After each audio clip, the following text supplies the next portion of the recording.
Welcome back to today's video, guys. I hope you guys are having a good day today.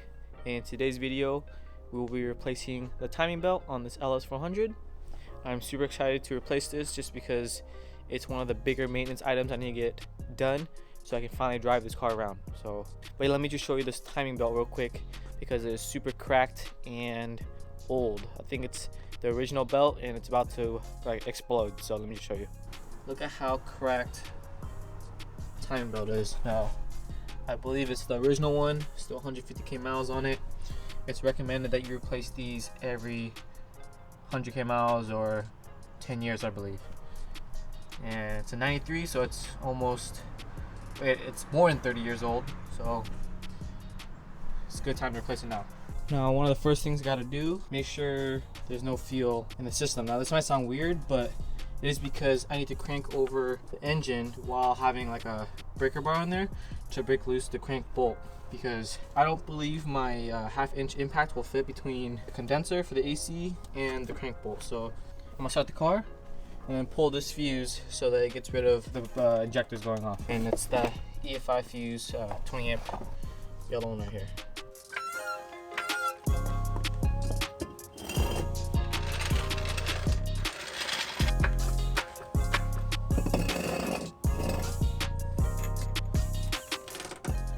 Now, if you want to drain your radiator, you can drain it from that white knob, or you can drain it from this lower radiator hose, which is this one, or this white knob, like I said. Now, I just do it from here because it's much faster. This one takes a lot of time and takes a lot of time to drain.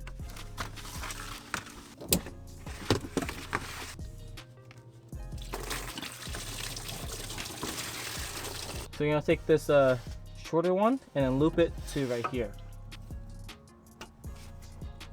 Loop back in there. I'll probably just take this one and loop it back in here just so it stops dripping so much. So next, you're gonna have to remove the radiator shroud. Disconnect your battery first, of course, because I forgot to mention that. And then you're gonna have to remove this hose right here from, you could either do it from right here, or you could do it from this side. All in one piece. I'm gonna remove this intake hose.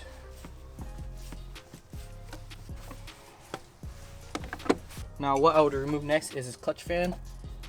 Hopefully this serpentine belt is tight enough on the fan itself where, you know, I won't have to do some special method to remove it. So hopefully a 12, that's what I think it is. Of course my 12 doesn't fit. Where's the other 12? The pulley itself is just spinning on the belt, so I'm putting some extra pressure on the belt itself on the pulley so that it won't slip. Okay, before you fully take off your clutch fan, you gotta take out the serpentine belt, and you're gonna put a 14 on this tensioner, then crank it to the left like this.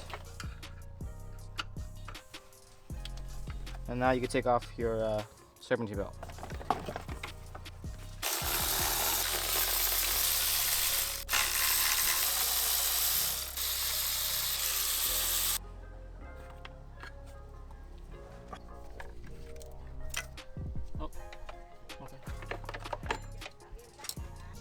Now for the alternator, it's going to be 2 bolts, one on top and one on the bottom. You can pull it out, just put it to the side. And for this one, or the tensioner, 4 nuts or 4 bolts, or, you know, a mix of those two. That's crazy, it wasn't even recording the whole time. So in order to remove this right timing cover, you have to disconnect the harness from the crank sensor, AC condenser connector, and then the coil pack on the right side. And then in order to pull it off, you also have to remove this little hose that connects to the coolant reservoir. After you can do all that, you have to push this little crank or cam sensor through the little grommet in order to, you know, have some free room to play with to pull it out. And then the next thing I did was remove the 2 nuts on the thermostat housing, like the plastic piece, so I could have some room in here to pry it open. And now I also removed the 2 bolts in here in order to remove this housing. There is an O-ring and some RTV I have to replace when, you know, I'm already in here, so I might as well just do it. So. Okay, so I'm having a hard time trying to remove this housing. So my next step is going to be removing these 2 distributor caps in order to remove it and then have room back here where this plastic piece won't be in the way.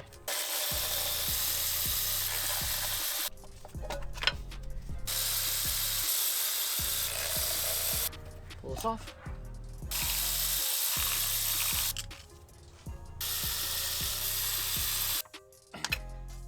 And now we're going to remove this big chunk of cast That's held onto the cam gear with 2 12s, I believe. Oh no, 3 12s. So even though this is labeled right on the passenger side and left on the driver's side, it's gonna be the opposite if you're looking at it. So my right hand is gonna be left, and my left hand is gonna be right.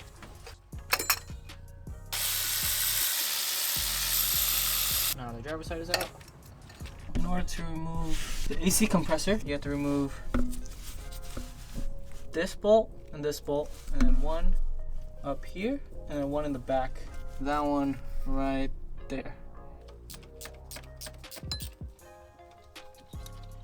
Okay, next thing you want to remove is this hydraulic fan, clutch fan, whatever you want to call it.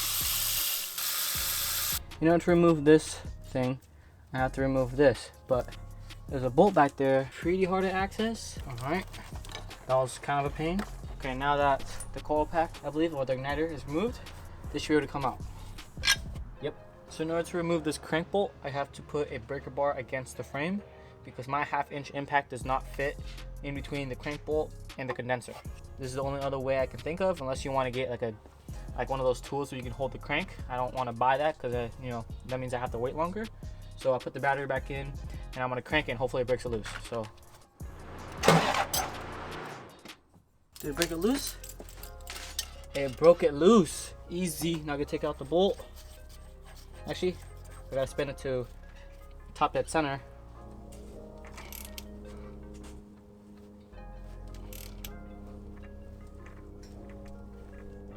Okay, now the engine is at top dead center. The crank hub harmonic balancer pulley is at 0 with the line right there, 0. Your cams are at 0. The line on here is really hard to see.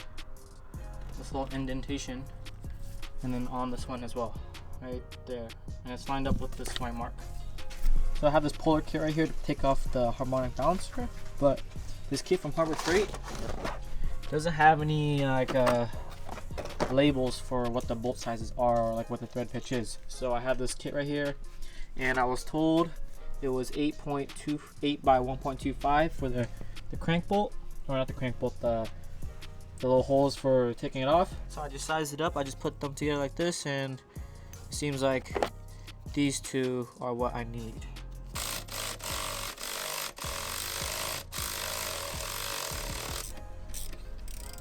And it's off. Jesus.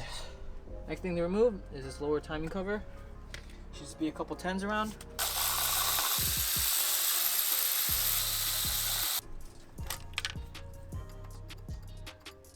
For this timing belt job, I will be replacing the 2 cam seals, front main seal, timing belt of course, water pump, these 2 rollers, the tensioner and the roller itself, thermostat, the O-ring, the RTV around it, O-rings. For today, I'm going to continue taking off the rest of the stuff, and on the list is going to be 2 tensioners, belt tensioner itself, these 2 cam gears, seals, front main seal, water pump, and etc. First, before I continue to take the rest of it off, the engine is in time. Now I have these 2 marks right here, with the back plating of the cam gear, and it's this little mark. You see like a little indentation right there for this passenger side, and then the left one for the driver's side.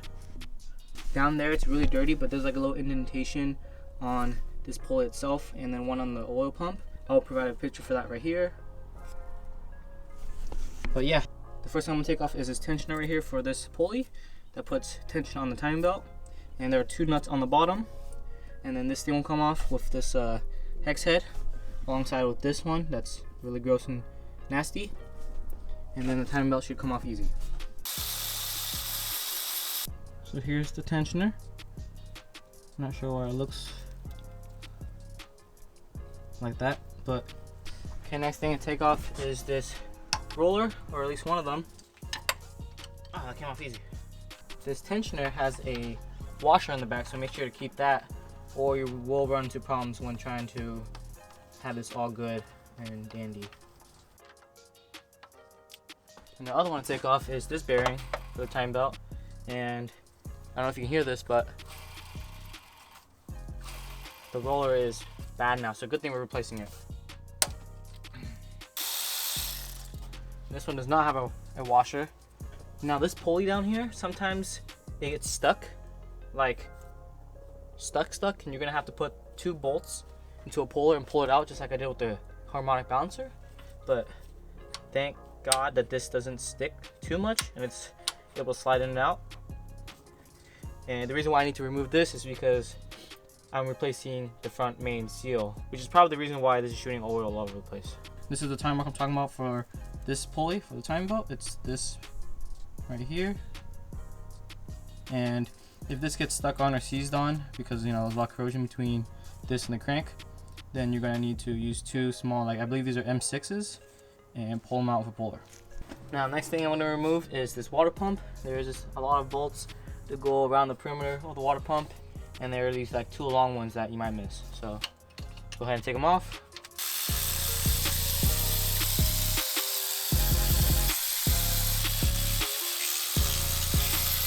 And just make sure you have your catch can ready. Catch all the coolant.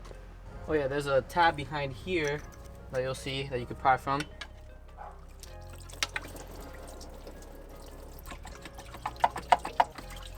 And don't like bend it too much into one direction because there's an O-ring like right here that you don't want to ruin.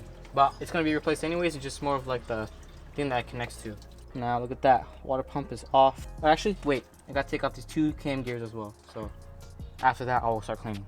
I tried using an impact on these bolts to take off the cam gears, but it didn't do anything. I tried that with the time belt on, didn't do anything. Had to order this cam gear holder in order to hold it in place while I crank it the other direction. This was like 40. It also came with the tool to hold the harmonic balancer in place while I torque it down.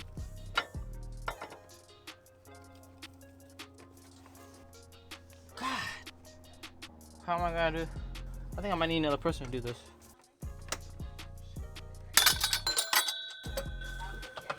For fuzzing the oil. Done.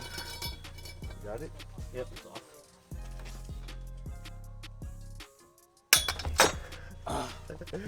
Thank you. Now that the cam bolts are cracked, I can finally take off the cam gears and the backing plate so I can have access to the cam seals. Driver side is labeled left, passenger side is labeled right. Our right cover. And then left cover, passenger side.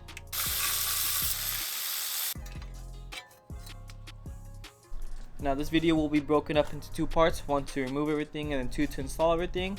I find that it might be easier for some people who are in a specific step that they're looking for to just look for either in between, removing everything or installing everything. So hope you guys found this video useful. I will see you guys in the next one.